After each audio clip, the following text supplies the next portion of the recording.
Hello students, this is Dr. Praveen Tripathi, Faculty of Psychiatry at Cerebellum Academy and Conceptual Psychiatry. Perhaps you're watching this video because you want to get into Psychiatry Residency and you want to know more about it. And this video is going to do just that. It's going to be an exhaustive video. I have tried to divide this video into 3 parts. In the first part, I would be taking up all the queries regarding the training and the questions related to it. In the second part, I would be covering all the questions related to the psychiatric practice. And in the third part, I would be talking about some of the individual factors, some of the personal things that people ask when they want to get into psychiatry. So let's start with the education part first. So what is the residency in psychiatry like? Now, usually in comparison to say medicine or say surgery, psychiatry residency is considered as cooler. And by cool, we mean that the workload is comparatively lesser, right? But that is not always the case. Say if you're going to a place like Ehbas, Delhi, or if you go to Nimhans, or say if you go to KGMC. So at these places, psychiatry residency is also pretty hectic. But in general, in comparison to medicine, surgery, or OBG, the psychiatry residency is considered to give you more breathing space. Super specializations, of course, we do have many super specializations. We have super specialization DM in child psychiatry. We have it in addiction psychiatry. Some places offer it in geriatric psychiatry also. So we do have super specializations available. But if you ask me that how many of these super specializations really help with the practice, I would say perhaps only child psychiatry. So if you're planning to get into academics, if you want to become a consultant, if you want to become a professor, then all the super specializations should help you. But if you want to get into private practice, if you want to open your own center, then perhaps child psychiatry is the only specialization that really adds some value. And I don't see these things changing at least in the next 10 years. Maybe 20 years from now, maybe addiction psychiatry or geriatric psychiatry would also pick up. But as of now, and in the near to midterm future, only child psychiatry is something that is going to offer you any advantage. We also have multiple fellowships. In fact, NIMHANS offers a lot of fellowships after your MD psychiatry. It offers fellowship in child psychiatry. It offers fellowship in neuropsychiatry. It offers fellowship in OCD, in schizophrenia, in consultation liaison psychiatry. Many fellowships are there. And some other places like JIPMER also offer fellowship. There are many others also. So you can go for these. These are short 1-year fellowships, and at least fellowships like child psychiatry would definitely help you. Some students ask that, can we go for DM neuro after MD psychiatry? To the best of my knowledge, the answer is no. There is one place, if you search for it, which says it offers DM neuro after MD psychiatry. But even that place asks for 6 months of medicine posting in MD psychiatry, and no program in India offers those 6 months of medicine posting. More importantly, and this is a personal question also, because during my second year of residency, I was also very interested in doing DM neuro after MD psychiatry. But now, as somebody who has been in practice for many years, I realize that if you want to become a neurologist, become a neurologist. If you want to get into psychiatry, get into psychiatry. This middle path does not really help, right?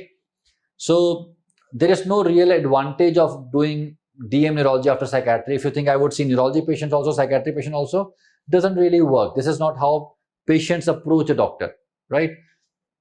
So I would advise you there is no reason to do DM neurology after MD psychiatry, right? We'll talk about the practice part later on.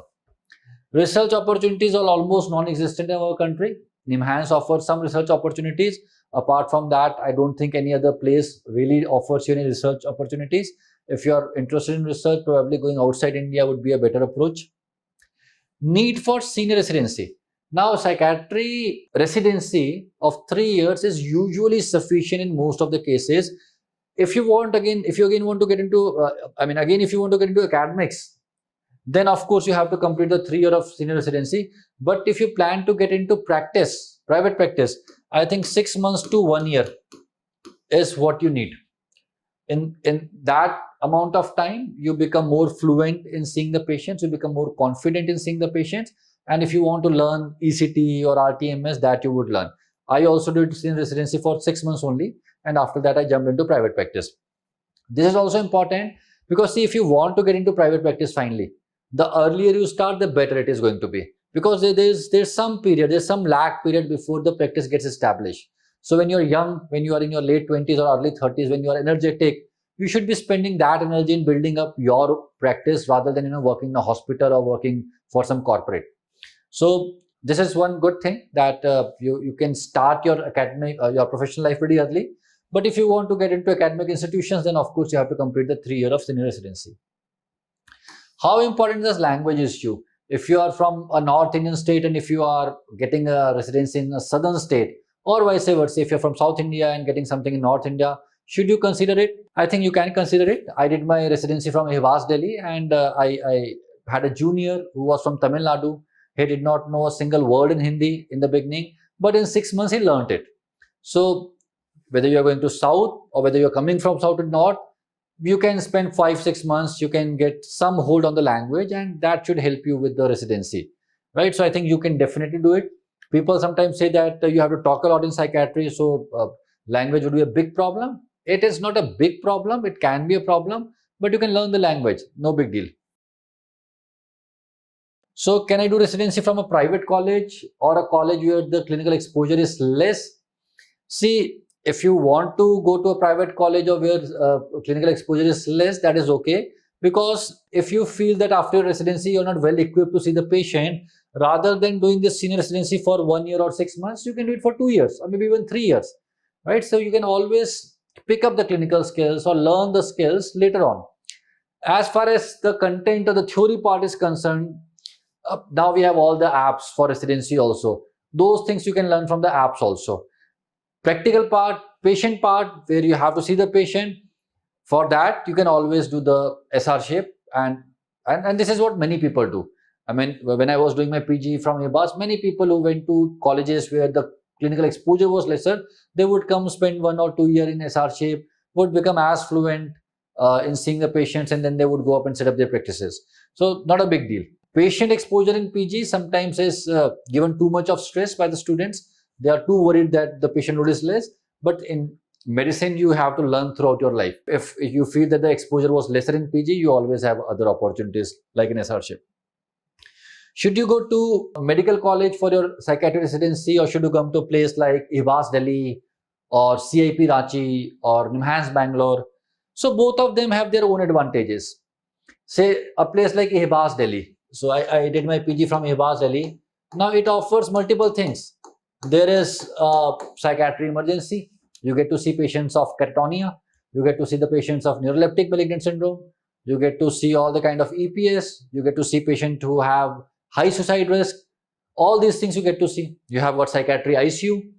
You have got open wards. You have got closed wards. You have got private wards. So the kind of exposure, the kind of cases that you manage, that is pretty nice, pretty good. Places like Hivas Delhi also give you a good exposure to patients who have depression or anxiety or other common mental illnesses, right? But that is about Delhi. Some of the places where the psychiatric centers, the exposure to the neurotic disorders may be slightly lesser. And if you go to a medical college, the vice versa may be true. You see more of common mental illnesses, less of all these complicated things. But I would say that at both the places you get to see both type of cases, and later on it doesn't really matter that much. For example, I am in private practice. In last 8-9 years, I would have seen hardly 7-8 cases of catatonia, whereas when I was doing my PG, we would see catatonia almost in every duty. NMS we hardly get to see in the private practice. There we used to see every few days. So it's okay whether you can go to a psychiatric hospital or a medical college, that is fine. Other factors like which one is closer and language thing and other variables may become more important.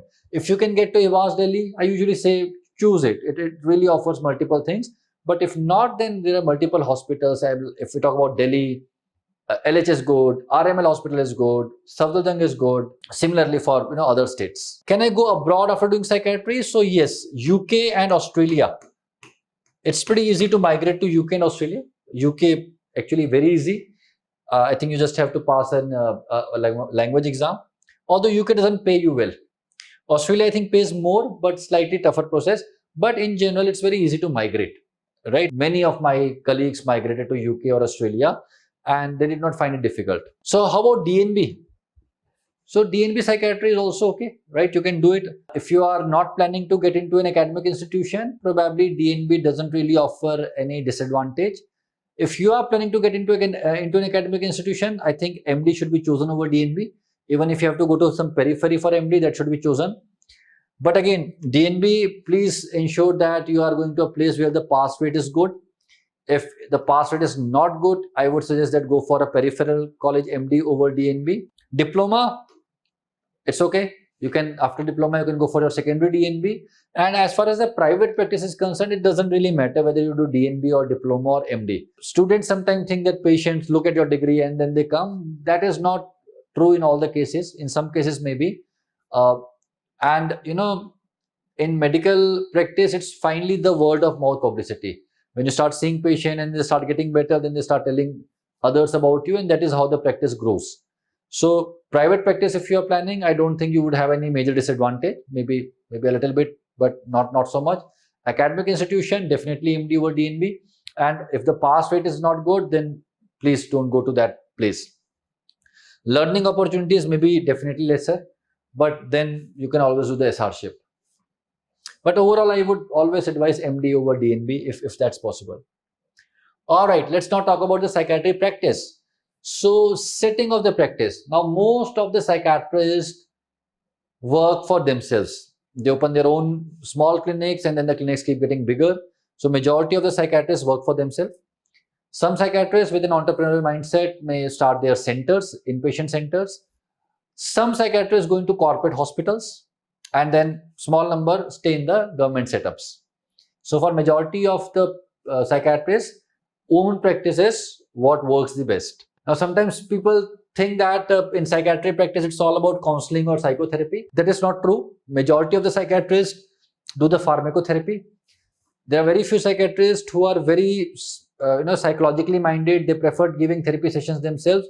So they go for psychotherapy. Otherwise, the majority of the psychiatry practice or practice of the majority of psychiatrists is psychopharmacology based.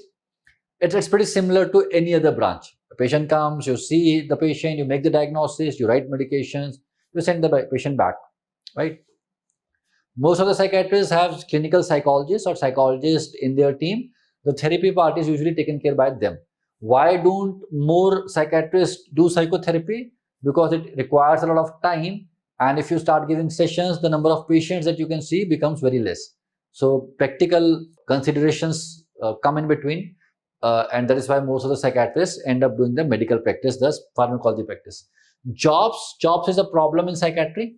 Most of the jobs are available in the de-addiction centers, especially in the Punjab region.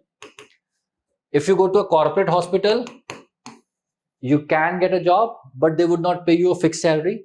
Usually, most of the hospitals, what they do is they do the 70-30 thing. They will say that if you see a patient and if you charge 1,000 rupees, 700 rupees goes to you, 300 rupees goes to the hospital. So that is one thing. You can also get a job in a center created usually by another psychiatrist, a senior psychiatrist, right? So these are things. So many students get very discouraged that there are not many jobs. But my question is, why do you want to get into a job? Why do you want to work for other people? Right? The best thing about psychiatry is it's very easy to set up your own clinic. See, the problem is most of us come from middle class backgrounds, and we find this idea very unsettling that I'll have to set up my own thing, because we come from families where our parents are doing jobs, and for us doing your own thing is considered as risky, right? But I would say it's a great thing. It's a blessing in disguise. You see, job is a very addictive thing. Once you go and join somewhere and you start getting some money, you continue there. It's very difficult to let go of it. But if you start your own thing, that's so good. It usually takes 1 to 3 years for your practice to build up, depending upon how good you are at other things, how good you are at branding yourself or promoting yourself. But in this time period, almost everybody is able to set up their practice. So rather than running after jobs, do this. This is better. You are your own boss.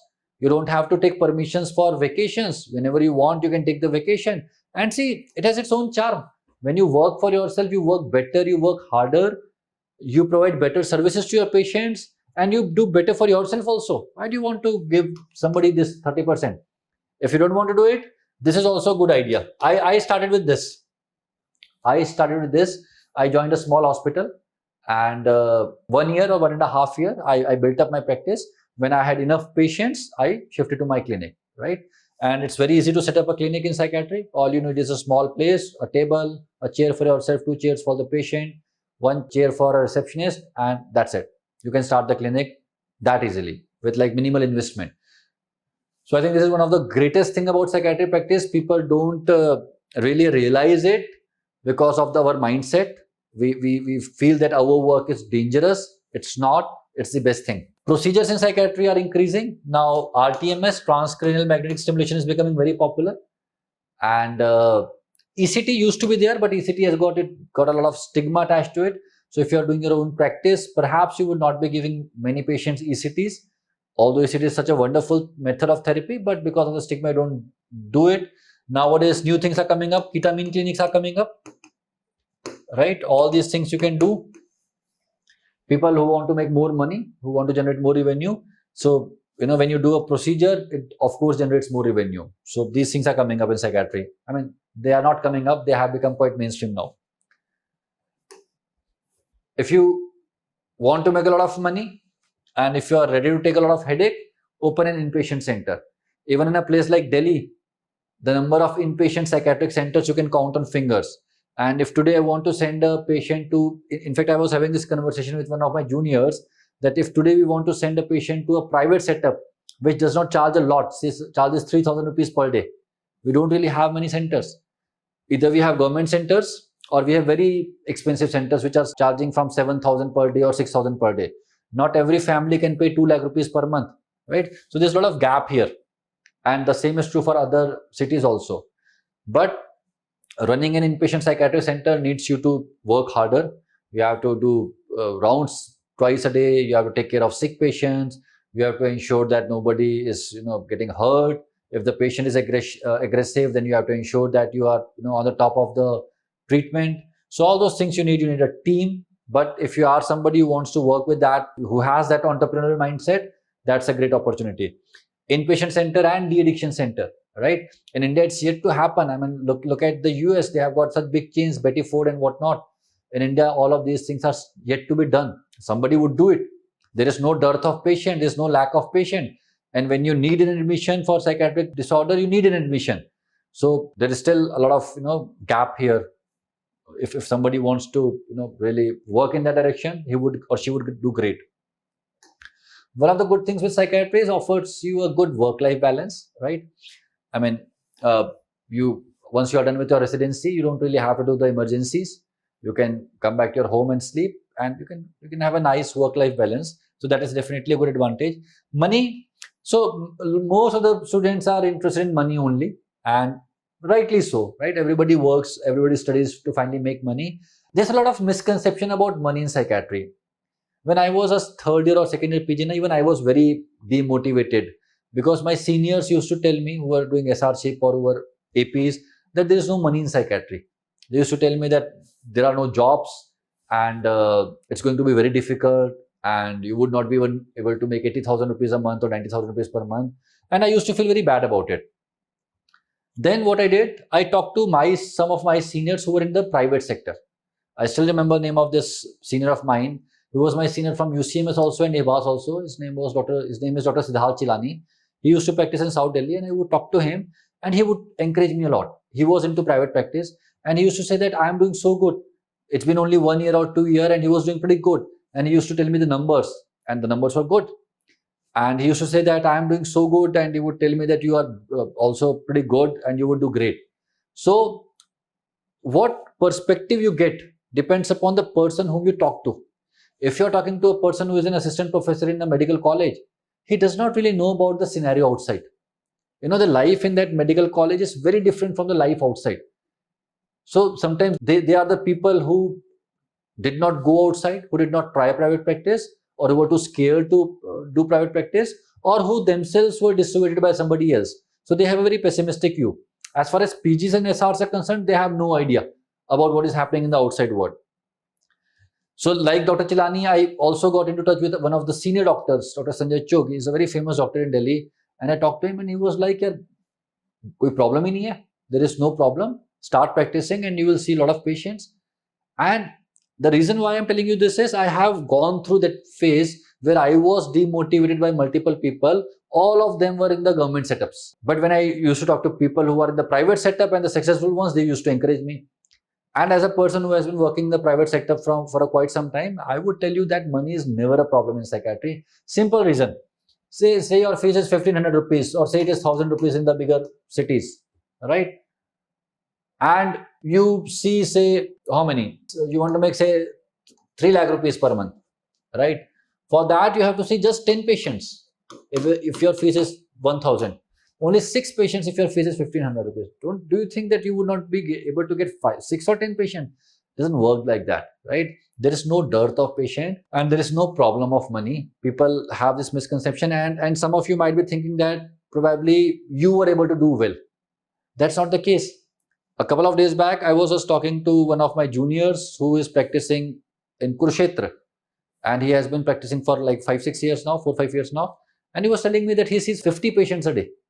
His fees is 300 rupees, and he sees 50 patients a day. Now you do the mathematics. One of my juniors who is working in Bhopal, more than that, right? Lesser number of patients, but even higher fees. So why am I telling you names of these smaller cities? Because it's not only in Delhi or Mumbai or Bangalore that people are doing well. People are doing well in the smaller places also. So this idea that a lot of people carry that it would be very difficult to practice in psychiatry is completely nonsensical. As a rule, if you can practice for 3 years, you would definitely be making around 3 to 5 lakh rupees per month minimal, right? And if you are entrepreneurial, if you want to have your own chemist shop, if you want to do all these procedures, if you want to get into inpatient setup, then sky is the limit, like it is true in all the branches. So do not get dissuaded unnecessarily and do not talk to people who are in the government setup, with all due respect to them. If you really want to know about any branch for that matter, not only psychiatry, go and talk to somebody who is working in the private setup and has 3 to 5 years of experience, preferably somebody who is running his or her own center. Some of them would not want to divulge you the information. Some people are still in that mindset that competition should not increase and let us not tell people how they are doing. But most of the doctors are nice enough and they are secure enough, right? Today I'm not really insecure that a new psychiatrist would come and would take away my practice. That's not going to happen, right? So most of the people who are secure would tell you the real scenario, and the real scenario is pretty good in all the branches. In South, I think there's a problem, especially in Tamil Nadu and probably Kerala, where there's the number of doctors are too many. But at least in the northern part of the country, the western part of the country, and the central part of the country, still the ratio is pretty okay. I'm not really sure about what's happening in the Tamil Nadu and Kerala. Somebody from Tamil Nadu or Kerala would be better able to answer it. But for the majority of the country, things as of today are pretty good. I don't see them worsening significantly in the next 5 or 10 years. All right. Big cities versus smaller cities. Again, so what happens in bigger cities is you can charge more, but the number of patients that you see is usually lesser. At the peak of my practice, I used to see like 43 patients. That is the maximum that I've seen. On an average, I was seeing 30 patients. But then I got into academic cerebellum and all, and then I decreased my practice significantly. Smaller cities, you tend to see more number of patients, but you tend to charge lesser consultation fee. And that is why I again say that, don't stay in corporate hospitals for too long a time. When you start your own center, you charge less fees, patient gets benefited, and you make more money. Both things are true. Violence in psychiatry. All right, so violence may happen in psychiatry like all other branches, but try remembering the last time you heard a case of violence in psychiatry ward. Violence more commonly happens in the medicine emergency or surgery emergency where the emotions are running high. In psychiatry, the thing is everybody knows that if a patient is aggressive, you know that the patient is aggressive. You would ensure that the patient has been properly medicated or the staff is there, security is there. Since you take more precautions and since as a psychiatrist you are better trained to deal with the violent patients, the incidents of violence in psychiatry are rarely heard, right? It's the emergencies of the medicine, surgery, OBG, pediatrics where more violence happens. So violence in psychiatry can happen like in any other branch, but it's not really a big issue. You have to be cautious like in any other branches. You learn the skills how to deal with aggressive patients if there's an aggressive patient, and usually the setups are such that patients who are likely to be aggressive are already identified and you take your precautions. So violence in psychiatry is not a big issue. Sometimes girls come and say that what about violence? Not really a big issue. And if violence has to happen, it can happen in any branch. Legal issues in psychiatry are increasing like they're increasing in any other branch. Patient can sue you, right? So we have a Mental Health Care Act in India. You have to follow it, and you keep your documentation properly, you do practice ethically, you ensure that you are behaving with your patient normally. Legal issues usually do not come, but they can come to anyone. You should be prepared, and they can come in any branch. Likely impact of AI in psychiatry. All right, this question was asked by a few. I think psychiatry would also get impacted by AI like all other branches. Maybe it would get impacted later, right? I think maybe radiology or pathology would be the branches that may get impacted earlier. We do not know when that would happen or if that would happen. But in psychiatry, where you are talking, where human emotions are involved, where empathy is involved, I think it will take more time for AI to get into all of these things. And if it does come, then we'll see. I mean, if all the doctors are going out of the job, then so is the case. So is going to be the case with psychiatrists also. Individual factors. What kind of person you should be to become a good psychiatrist? I don't think it's a factor, right? People, sometimes students tell me that, sir, I'm very emotional or I'm very good at counseling and I would be a great psychiatrist. Whatever your temperament is, anyhow, you are going to learn in those 3 years of residency. The skills that you need to be a good psychiatrist, you will learn in those 3 years. What is your temperament? I don't think it's going to have a major impact. It may have a minor impact, but definitely not a major impact. Similarly, some people say that I'm very emotional and I get concerned with people very much. Again, that is not going to impact a lot. When you start seeing patients regularly, you develop that skill of talking to the patient without getting impacted too much. It is similar to medicine. When you do your first medicine emergency duty and if unfortunately some patient dies, you feel very bad. But later on, as you continue with your work, you are not really impacted by it. You do your work diligently, but you're not really impacted by it. Similar is the case. If you see a patient who has depressive symptoms or anxiety symptoms, you have to be very professional. But it's not that after seeing a patient who has depression, you become depressed. That really doesn't happen, and that cannot happen. If that was the case, how would anybody practice, right? So that is not an important issue at all. Stigma. So stigma about psychiatry and stigma about psychiatrists, both things, let's talk about it. So first of all, stigma about psychiatry. People say that patients would not come to you because there's so much stigma about psychiatry. That is true. But see, almost 10 to 12% of the population has one of the psychiatric illnesses. That's a huge number. And even if stigma stops 90% of them, 80% of them, still the number is pretty much high. So it's not that because of stigma, patient would not come to you. I have not seen a single psychiatrist who has worked for 3 to 5 years and who has a problem of having patients, right? That doesn't really happen. Stigma about psychiatrists, again, in the real world out there, things work in a funny way. I'll share some experiences with you. When I was doing my MD psychiatry from ABAS Delhi, we used to feel that the neurologists are at a higher level than the psychiatrists because they come from medicine and then they are doing DM. And that is true inside the four walls of those institutions. But once you get out of those institutions, when you have started working, the only thing that matters is, do patients want to consult you?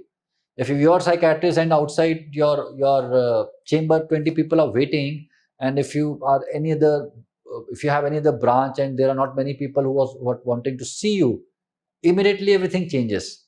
I remember one of the neurology DMs who was not so nice to me during the residency period called me 3-4 years later. By that time, I had a fairly good practice. And he called me and he was like, hey, Praveen, tell me, how did you manage? How did you start your practice? How do you do this? How do you do that?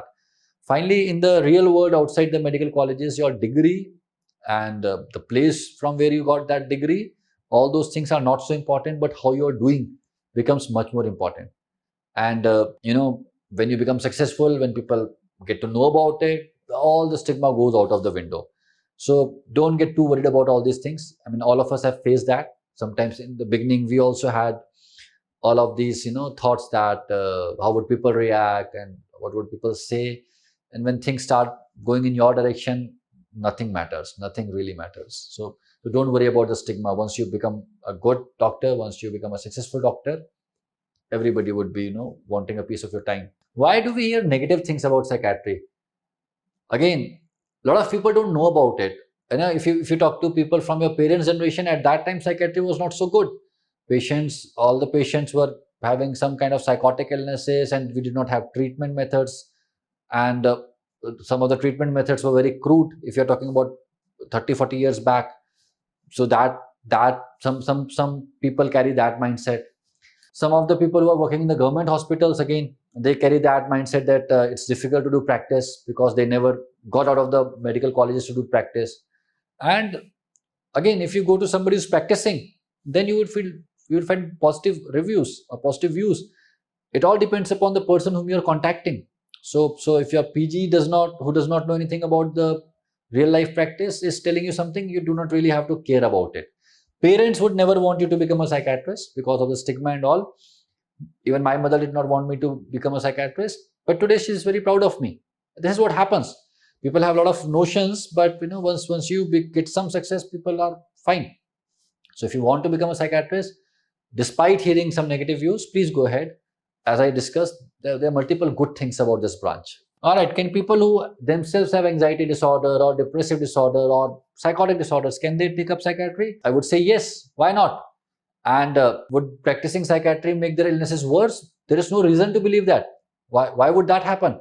If anything, the residency should help them, right? There's no reason to believe. Talking to a person with anxiety, will it make me anxious? Will talking to a person who is having chest pain give me chest pain? It's like that only. In the first day or second day, you may get impacted, but after that, see, once you are doing the same thing again and again, you are more worried about completing your work and completing your thesis and reaching a time and punching out all those mundane things, then getting impacted. Doesn't really work that way. Don't worry about it. Do psychiatrists themselves develop psychiatric disorders? So there is no data regarding that, but it's a very commonly said thing. So we do not have any data to say that if somebody gets into psychiatry, he or she will develop psychiatric disorders. In fact, there is some hypothesis that if somebody has a mental health condition, they're more inclined towards psychiatry. So it's probably people who have mental illnesses, they're more likely to pick up psychiatry. That is probably true. But psychiatry leading to mental illnesses, we have no evidence. So these were some of the factors. I would, in the end, say that if you really want to get into psychiatry, irrespective of what anybody says, get into psychiatry. Whether you want to have a good work-life balance, whether you want to make money, whether you want to have a better understanding of yourself and the way things work, you will have everything in this branch. Like all other branches, there will be frustrations also, but that's okay. That's a part of medical life.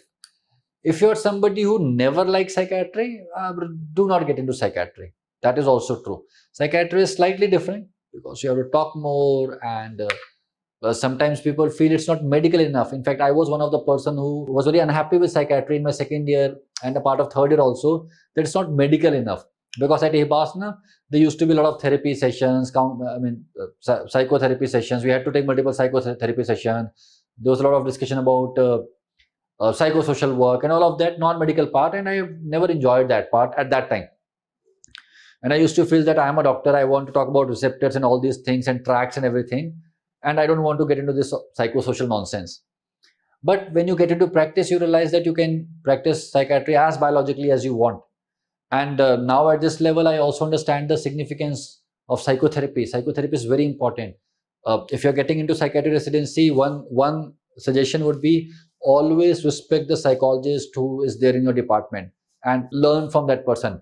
Just because you are a MD, just because you come from medical background, don't get all arrogant and say that I'm a MD and they have come after doing BA, MA. Don't do that. If you want to become a good psychiatrist, you need to be good in psychology as well and learn from psychologists. They play a very important role. It's a team that works properly. So this is about the psychiatrist residency. And finally, We have this app called Conceptual Psychiatry, and it is for psychiatry residents.